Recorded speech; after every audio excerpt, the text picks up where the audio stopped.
Hi hello ನಮಸ್ತೆ, ನಾನು ನಿಮ್ಮ ಗೀತಾ ಸಂತೋಷ್. ಎಲ್ಲರಿಗೂ ಸಂಕ್ರಾಂತಿ ಹಬ್ಬದ ಆರ್ಥಿಕ ಶುಭಾಶಯಗಳನ್ನ ಹೇಳ್ತಾ, ಎಳ್ಳು ಬೆಲ್ಲ ತಿಂದು ಒಳ್ಳೆಯನ್ನ ಮಾತಾಡಿ ಅಂತ ಹೇಳ್ತಾ ಇವತ್ತಿನ ವಿಡಿಯೋನ ಸ್ಟಾರ್ಟ್ ಮಾಡ್ತಾ ಇದ್ದೀನಿ. ಸಂಕ್ರಾಂತಿ ಹಬ್ಬ ಬಂತು ಅಂದ್ರೇ ಹೆಣ್ಮಕ್ಳಿಗೆ ಖುಷಿ ಅಂತಲೇ ಹೇಳ್ಬೋದು. ಹಾಗೆ ನಾವು ನೈಟು ಹೊರಟಿದ್ದು ಎಳ್ಳು ಬೆಲ್ಲ ಎಲ್ಲನೂ ತೊಗೊಂಡು ಬರೋಣ, ಸ್ವಲ್ಪ ಕಡಲೆಕಾಯಿ, ಗೆಣಸು ಮತ್ತು ಅವರೆಕಾಯಿ ಅದೆಲ್ಲನೂ ತೊಗೊಂಡು ಬರೋಣ ಅಂದ್ಬಿಟ್ಟು ಆಚೆ ಹೋದ್ವಿ. ಅಪ್ಪು ಬೇಡ ಅಂದ್ರೂ ಬಂದ. ಅವನು ಚಳಿ ಇತ್ತು, ಜರ್ಕಿನ್ ಹಾಕ್ಕೊಂಡು ರೆಡಿ ಆಗಿಬಿಟ್ಟು ಅವನು ಬಂದ. ಸರಿ ಅಲ್ಲಿ ಹೋಗ್ಬಿಟ್ಟು ನಾವು ಎಳ್ಳು ಬೆಲ್ಲನ ಪ್ಯಾಕೆಟ್ ಇವಾಗೆಲ್ಲನೂ ರೆಡಿನೇ ಸಿಗುತ್ತೆ. ಅವಾಗೆಲ್ಲ ಮನೇಲೇ ಸಹ ಒಂದು ವಾರಕ್ಕೆ ಮುಂಚೆನೇ ರೆಡಿ ಮಾಡ್ಕೊತಾಯಿದ್ರು. ಇವಾಗೆಲ್ಲ ಯಾರು ಆ ರೀತಿ ಮಾಡಲ್ಲ, ಮನೇಲೇ ಸಿಗುತ್ತೆ ಅಂದ್ಬಿಟ್ಟು ಆಚೆ ಕಡೆ ಎಲ್ಲ ರೆಡಿನೇ ಪಾಕೆಟೇ ಸಿಗುತ್ತೆ. ಅದಕ್ಕೋಸ್ಕರ ನಾವು ಅದನ್ನೇ ಪಾಕೆಟೇ ತೊಗೊಳ್ಳೋಣ ಅಂದ್ಬಿಟ್ಟು, ಪೂಜೆಗೆ ತಾನೇ ಅಂದ್ಬಿಟ್ಟು ತೊಗೊಂಡು ಬಂದ್ವಿ. ಹಾಗೆ ಸ್ವಲ್ಪ ಕಬ್ಬೆಲ್ಲನೂ ಸಿಕ್ಕಾಬಟ್ಟೆ ರಾಶಿ ಹಾಕಿದ್ರು ಅಂತಲೇ ಹೇಳ್ಬೋದು. ಒಂದು ಜೊಳ್ಳೆ ಬಂತಂದು 50 ರುಪೀಸ್ ಇತ್ತು.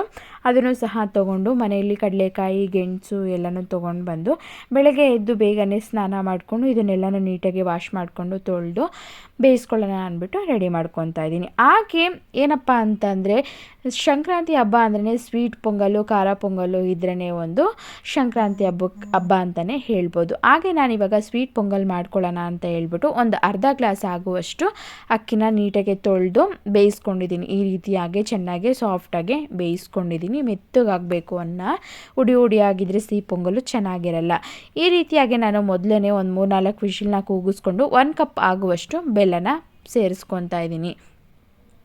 ಚೆನ್ನಾಗಿ ಬೆಲ್ಲ ಬಿಸಿ ಇರೋದ್ರಿಂದ ಅನ್ನ ಬೇಗನೆ ಕರಗಿಬಿಡುತ್ತೆ. ಸ್ವಲ್ಪ ಪುಡಿ ಮಾಡಿಕೊಂಡು ಹಾಕ್ಕೊಳ್ಳಿ. ನಿಮಗೆ ಸಿಹಿ ಪ್ರಮಾಣ ಎಷ್ಟು ಬೇಕೋ ಅಷ್ಟು ನೋಡಿ ಹಾಕ್ಕೊಳ್ಳಿ. ನಾನಿಲ್ಲಿ ಒಂದು ಅರ್ಧ ಗ್ಲಾಸ್ ಅಕ್ಕಿಗೆ ನಾನಿಲ್ಲಿ 1 ಕಪ್ ಆಗುವಷ್ಟು ಬೆಲ್ಲನ ಸೇರಿಸ್ತಾ ಇದ್ದೀನಿ. ಹಾಗೆ ಸಿಹಿ ಪೊಂಗಲ್ ಅಂದಮೇಲೆ ತೆಂಗಿನಕಾಯಿ ಪೀಸಸ್ನ ಹಾಗೆ ಕಟ್ ಮಾಡಿ ಕೆಲವರು ಹಾಕ್ಕೊತಾರೆ. ನಾನಿಲ್ಲಿ ಕೊಬ್ಬರಿನ ಯೂಸ್ ಮಾಡ್ತಾ ಇದ್ದೀನಿ. ತುಂಬಾ ಚೆನ್ನಾಗಿರುತ್ತೆ. ಕೊಬ್ಬರಿನ ಸ್ವಲ್ಪ ಜಾಸ್ತಿನೇ ತುರಿದು ಹಾಕ್ಕೊಳ್ಳಿ, ಇಲ್ಲಾಂದರೆ ಹಾಗೆ ಪೀಸಸ್ ಆಗಿ ಮಾಡಿಕೊಂಡು ಹಾಕ್ಕೊಳ್ಳಿ. ಸ್ವಲ್ಪ ಫ್ಲೇವರಿಗೋಸ್ಕರ ಏಲಕ್ಕಿ ಪುಡಿನ ಹಾಕ್ಕೊಂಡು ಈ ರೀತಿಯಾಗಿ ಚೆನ್ನಾಗಿ ಮಿಕ್ಸ್ ಮಾಡ್ಕೊತಾ ಇದ್ದೀನಿ.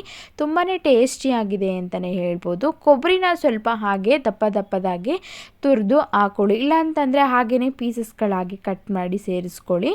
ಚೆನ್ನಾಗಿ ಅನ್ನನ ನಾವು ಚೆನ್ನಾಗಿ ಫಸ್ಟು ಬೇಯಿಸ್ಕೋಬೇಕು. ನೋಡಿ, ಈ ರೀತಿಯಾಗಿ ಇಷ್ಟು ರೆಡಿ ಆಗಿದ್ದಾದಮೇಲೆ ನಾನಿಲ್ಲಿ ಸ್ವಲ್ಪ ತುಪ್ಪನ ಜಾಸ್ತಿನೇ ಹಾಕ್ಕೊಂಡು ಗೋಡಂಬಿ ಮತ್ತು ದ್ರಾಕ್ಷಿನ ನೀಟಾಗಿ ಫ್ರೈ ಮಾಡ್ಕೊಳ್ಳೋಣ. ಪೊಂಗಲ್ ಅಂದಮೇಲೆ ಸ್ವಲ್ಪ ಟೇಸ್ಟಿಗೋಸ್ಕರ ಸ್ವಲ್ಪ ತುಪ್ಪನ ಜಾಸ್ತಿ ಹಾಕ್ಕೊಳ್ಳಿ. ಸಿಹಿ ಪೊಂಗಲು ತುಂಬಾ ಟೇಸ್ಟಿಯಾಗಿ ಘಮ ಅಂತೂ ತುಂಬಾ ಚೆನ್ನಾಗಿ ಬರ್ತಾಯಿದೆ.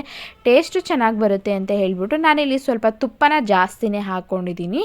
ಟೇಸ್ಟ್ ಆಗಲಿ ಫ್ಲೇವರ್ ಆಗಲಿ ತುಂಬಾ ಚೆನ್ನಾಗಿರುತ್ತೆ. ಈ ರೀತಿಯಾಗಿ ಸ್ವಲ್ಪ ಗೋಡಂಬಿ ಮತ್ತು ದ್ರಾಕ್ಷಿನ ಫ್ರೈ ಮಾಡಿಕೊಂಡು ಸಿಹಿ ಪೊಂಗಲ್ಗೆ ಸೇರಿಸ್ಕೊಂಡೆ ಸೂಪರ್ ಟೇಸ್ಟಿಯಾದಂತಹ ಸಿಹಿ ಪೊಂಗಲು ರೆಡಿ ಆಯಿತು. ಇವಾಗ ಹಬ್ಬ ಅಂದಮೇಲೆ ನೈವೇದ್ಯಕ್ಕೆ ದೇವರಿಗೆ ಎಲ್ಲನೂ ಸಹ ನಾವು ಇಡಲೇಬೇಕು. ಸುಗ್ಗಿ ಹಬ್ಬ ಅಂದಮೇಲೆ ದೇವರಿಗೆ ಕಡಲೆಕಾಯಿ, ಗೆಣಸು, ಅವರೆಕಾಯಿ, ಹಾಗೆ ಎಳ್ಳು ಬೆಲ್ಲ ಮತ್ತು ಸಿಹಿ ಪೊಂಗಲ್ ಮೇಯ್ನ್ ಮಾಡಲೇಬೇಕು. ಕೆಲವರು ಖಾರ ಪೊಂಗಲ್ನೂ ಸಹ ಮಾಡ್ತಾರೆ. ಖಾರ ಪೊಂಗಲು, ಸಿಹಿ ಪೊಂಗಲು ಎರಡೂ ಸಹ ಮಾಡ್ತಾರೆ. ನಾನಿಲ್ಲಿ ಸಿಹಿ ಪೊಂಗಲ್ನ ನೈವೇದ್ಯಕ್ಕೆ ಇಟ್ಟಿದ್ದೀನಿ. ಖಾರ ಪೊಂಗಲನ್ನು ಸಹ ಮಾಡ್ಕೊಂಡಿದ್ದೀನಿ. ದೇವರಿಗೆ ಮೇಯ್ನ್ ಏನಪ್ಪ ಅಂತಂದರೆ ಸಿಹಿ ಪೊಂಗಲ್ನ ಇಡಲೇಬೇಕು. ಈ ರೀತಿಯಾಗಿ ಎಲ್ಲನೂ ಸಹ ಮಾಡಿಕೊಂಡು ದೇವರಿಗೆ ನೈವೇದ್ಯಕ್ಕೆ ಇಡೋಣ ಅಂತ ಹೇಳ್ಬಿಟ್ಟು ಎಲ್ಲನೂ ರೆಡಿ ಮಾಡ್ಕೊತಾ ಇದ್ದೀನಿ.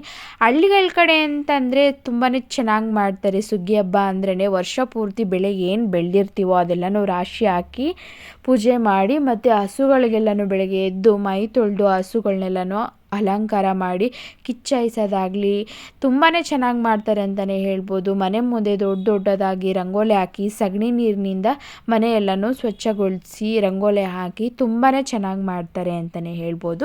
ನಾವಿಲ್ಲಿ ಸಿಂಪಲ್ಲಾಗಿ ಏನು ಸಿಗುತ್ತೋ ಅದನ್ನು ಮನೆ ಆಚೆ ಕಡೆ ಹೋಗಿ ತೊಗೊಂಡು ಬಂದು ಸಿಂಪಲ್ಲಾಗಿ ಹಳೆ ಸಂಪ್ರದಾಯನ, ಹಳ್ಳಿ ಸಂಪ್ರದಾಯನ ಮರಿಬಾರ್ದು ಅನ್ನೋದಕ್ಕೋಸ್ಕರ ಮುಂದೆ ಬರೋ ಮಕ್ಕಳಿಗೆ ನಾವು ಈ ರೀತಿಯಾಗಿ ಮಾಡ್ತಿದ್ವಿ ನಾವು ಅನ್ನೋದಕ್ಕೆ ಸ್ವಲ್ಪನಾದರೂ ಅವ್ರಿಗೆ ಗೊತ್ತಾಗಲಿ ಅನ್ನೋದಕ್ಕೋಸ್ಕರ ಈ ರೀತಿಯಾಗಿ ನಾವು ಸಹ ಮನೇಲೆ ಮಾಡ್ಕೊತಾ ಇದ್ದೀವಿ. ಬೆಳಗ್ಗೆ ಬೇಗ ಎದ್ದು ಎಲ್ಲನೂ ರೆಡಿ ಮಾಡಿ ಪೂಜೆ ಮಾಡೋಷ್ಟರಲ್ಲಿ ಟೈಮೇ ಆಗಿಬಿಡುತ್ತೆ. ಹಬ್ಬ ಆದಮೇಲೆ ಏನೂ ಗೊತ್ತಾಗೋದೇ ಇಲ್ಲ, ನಾವು ತಿಂಡಿ ತಿಂದಿಲ್ಲ ಆ ಥರ ಎಲ್ಲ ಏನೂ ಅನಿಸೋದೇ ಇಲ್ಲ. ಏನೋ ಒಂಥರ ಮನೇಲಿ ಖುಷಿ ಸಂಭ್ರಮನೇ ಇರುತ್ತೆ. ಹೆಣ್ಮಕ್ಳೆಲ್ಲನೂ ಹೊಸ ಬಟ್ಟೆಗಳು ಹಾಕ್ಕೊಂಡು ಮತ್ತು ಚಿಕ್ಕ ಮಕ್ಕಳಿಗೆ ಹೇಳ್ಬಿರೋದು ಅಂತ ಮಾಡ್ತಾರೆ. ಅದಂತೂ ತುಂಬಾ ಒಂಥರ ಸ್ಪೆಷಲ್ಲಾಗೇ ಇರುತ್ತೆ ಮನೇಲಿ. ಈ ರೀತಿಯಾಗಿ ತನ್ವಿ ಮತ್ತು ಅವರಪ್ಪ ನಾನು ಎಲ್ಲನೂ ಸಹ ಮನೆಯಲ್ಲೇ ಪೂಜೆ ಮಾಡಿದ್ವಿ. ಒಂಥರ ಖುಷಿ ಸಂಭ್ರಮನ ಅಂತಲೇ ಹೇಳ್ಬೋದು. ಅಪ್ಪು ನೋಡಿ ನಾನು ಪೂಜೆ ಮಾಡ್ತೀನಿ ಅಂತ ಹೇಳಿಬಿಟ್ಟು ಅವ್ರ ಅಕ್ಕ ಕೈ ಹಿಡ್ಕೊಂಡು ಪೂಜೆ ಮಾಡಿಸ್ತಿದ್ದಾಳೆ. ಇಬ್ರಿಗೂ ಏನೋ ಒಂಥರ ಖುಷಿ, ಮನೇಲಿ ಕಬ್ಬು ತಿನ್ನಬೇಕು ಅಂತ ಅವ್ರಿಗಂತೂ ತುಂಬಾ ಇಷ್ಟ ಇತ್ತು.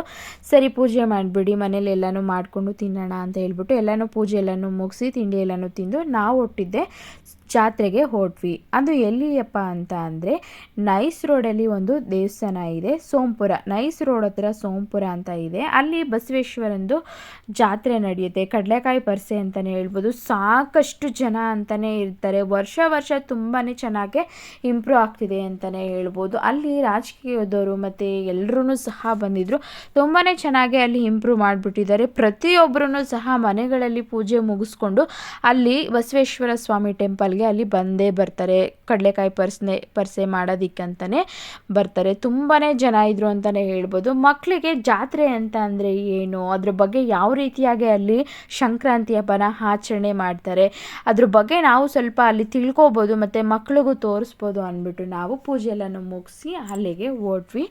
ನೋಡಿ ತುಂಬಾ ಚೆನ್ನಾಗಿತ್ತು. ನೋಡಿ ವಿಗ್ರಹಗಳೆಲ್ಲನೂ ತುಂಬಾ ಚೆನ್ನಾಗಿದೆ. ರಾಧಾಕೃಷ್ಣಂದಾಗಿರ್ಬೋದು, ಗಣೇಶಗಳಾಗಿರ್ಬೋದು, ತುಂಬಾ ಕಲೆಕ್ಷನ್ ಚೆನ್ನಾಗಿದೆ ಅಂತಲೇ ಹೇಳ್ಬೋದು. ಕೃಷ್ಣ ಹಾಗೆಯೇ ಎಲ್ಲನೂ ತುಂಬಾ ಡಿಸೈನ್ ಆಗಿ ಗೊಂಬೆಗಳನ್ನ ಇಟ್ಟಿದ್ರು. ನಾವು ತೊಗೊಳ್ಳೋಣ ಅನ್ನಿಸ್ತು. ಏನಕ್ಕೆ ನಾವಿರೋದು ಬಾಡಿಗೆ ಮನೆಯಲ್ಲಿ, ನಮ್ಮದು ಅಂತ ಒಂದು ಮನೆ ಆಗಲಿ ಅಂತ ದೇವ್ರನಲ್ಲಿ ಪ್ರಾರ್ಥನೆ ಮಾಡ್ತಾ ನೆಕ್ಸ್ಟ್ ಇಯರ್ ಬರೋಷ್ಟರಲ್ಲಿ ಏನಾದರೂ ತೊಗೊಂಡೋಗೋಣ ಅಂತ ದೇವರಲ್ಲಿ ಪ್ರಾರ್ಥನೆ ಮಾಡಿಕೊಂಡು ಅಲ್ಲಿಂದ ಜಾತ್ರೆಗೆ ಮುಂದೆ ಹೊರಟ್ವಿ.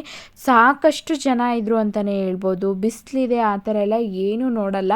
ಎಲ್ಲರನ್ನೂ ಸಹ ಮಕ್ಕಳುಗಳನ್ನ ನೋಡಿ, ಚಿಕ್ಕ ಮಕ್ಕಳೆಲ್ಲ ಲಂಗ ಬ್ಲೌಸ್ಗಳನ್ನ ಹಾಕ್ಕೊಂಡು ಖುಷಿ. ಎಷ್ಟು ಚೆನ್ನಾಗಿತ್ತು ಅಂದರೆ ಸಿಕ್ಕಾಪಟ್ಟೆ ರಶ್ ಇದ್ರು ಅಂತಲೇ ದೇವಸ್ಥಾನದಲ್ಲಿ ಹೇಳ್ಬೋದು. ನಾವು ದರ್ಶನ ಮಾಡೋದಕ್ಕೆ ಆಗಲಿಲ್ಲ, ಸಿಕ್ಕಾಪಟ್ಟೆ ಲೈನ್ ಎಲ್ಲೋ ಇತ್ತು.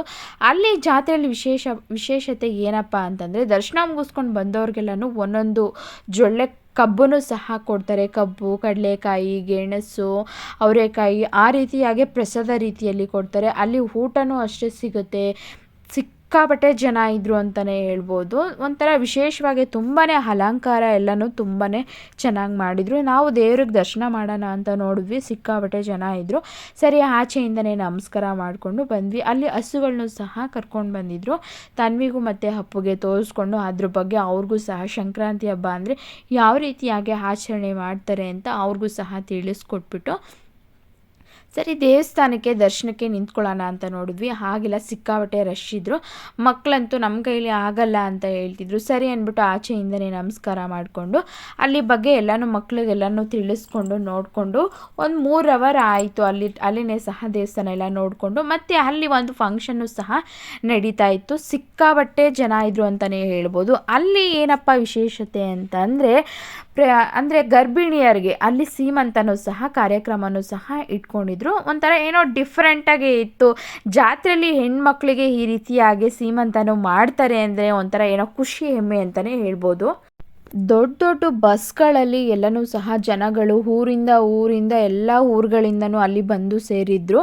ಮತ್ತು ಅಲ್ಲೆಲ್ಲನೂ ನೋಡಿ ಸ್ಟೇಜ್ ಎಲ್ಲ ಹಾಕಿ ಟೇಬಲು ಚೇರ್ ಎಲ್ಲನೂ ಹಾಕಿದ್ದಾರೆ. ಆ ಜಾಗ ಏನಕ್ಕಪ್ಪ ಅಂತಂದರೆ ಗರ್ಭಿಣಿಯರಿಗೆ ಮಾತ್ರ. ಅಲ್ಲಿ ಊರಲ್ಲಿ ಆಶಾ ಕಾರ್ಯಕರ್ತರು ಯಾರಿರ್ತಾರೆ ನೋಡಿ ಅವ್ರಿಗೆ ಇನ್ಫಾರ್ಮ್ ಮಾಡಿ ಅಲ್ಲಿಂದ ಕರ್ಕೊಂಡು ಬಂದು ಅವರಿಗೆ ಅಲ್ಲಿ ಆ ಫಂಕ್ಷನಲ್ಲಿ ಸೀಮಂತ ಮಾಡಿದ್ರು. ಒಂಥರ ತುಂಬಾ ಚೆನ್ನಾಗಿತ್ತು. ಎಲ್ಲರೂ ನೋಡೋದಕ್ಕೆ ಒಂಥರ ಖುಷಿ ಸಂಭ್ರಮನೇ ಇತ್ತು ಅಂತಲೇ ಹೇಳ್ಬೋದು. ನಾವು ಸಹ ಅಲ್ಲಿ ಹೋಗ್ಬಿಟ್ಟು ಸ್ವಲ್ಪ ಹೊತ್ತು ಟೈಮ್ನ ಸ್ಪೆಂಡ್ ಮಾಡಿದ್ವಿ. ಸಾಮೂಹಿಕ ವಿದ್ಯಾರ್ಥಿಗೆ ಏನಾದರೂ ಕೊಡೋದಿದ್ರೆ ಅದು ಕೊಡ್ತಾರೆ, ಆದರೆ ಶ್ರೀಮಂತವನ್ನ ಮಾಡಿರೋದು ದಾಖಲೆ. ರುದ್ರೇಶ್ ಮತ್ತು ಅವರ ತಂಡದವರಿಗೆ ನಾನು ನಿಜವಾದ ಅಭಿನಂದನೆಗಳನ್ನು ಸಲ್ಲಿಸಲಿಕ್ಕೆ ನಾನು ಬಯಸ್ತೀನಿ. ಯಾಕೆ ಅಂತಂದ್ರೆ ಮೈಸೂರು ಹಾಗೆ ಅಲ್ಲಿ ಜಾತ್ರೆಗೆ ಬಂದವರು ಯಾರೂ ಸಹ ಹಸಿವಿನಿಂದ ಹೋಗಬಾರ್ದು ಅಂತ ಹೇಳ್ಬಿಟ್ಟು ಅಲ್ಲಿ ಊಟ ಪ್ರಸಾದವಾಗಿಯೂ ಸಹ ಕೊಡ್ತಾಯಿದ್ರು. ನಾವು ಸಹ ಲೈನಲ್ಲಿ ನಿಂತ್ಕೊಂಡು ಪ್ರಸಾದನ ತೊಗೊಂಡು ಅಲ್ಲಿಂದ ಹೊರಟ್ವಿ.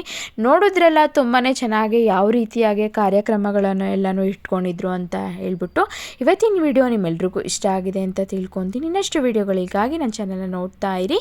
Thank you.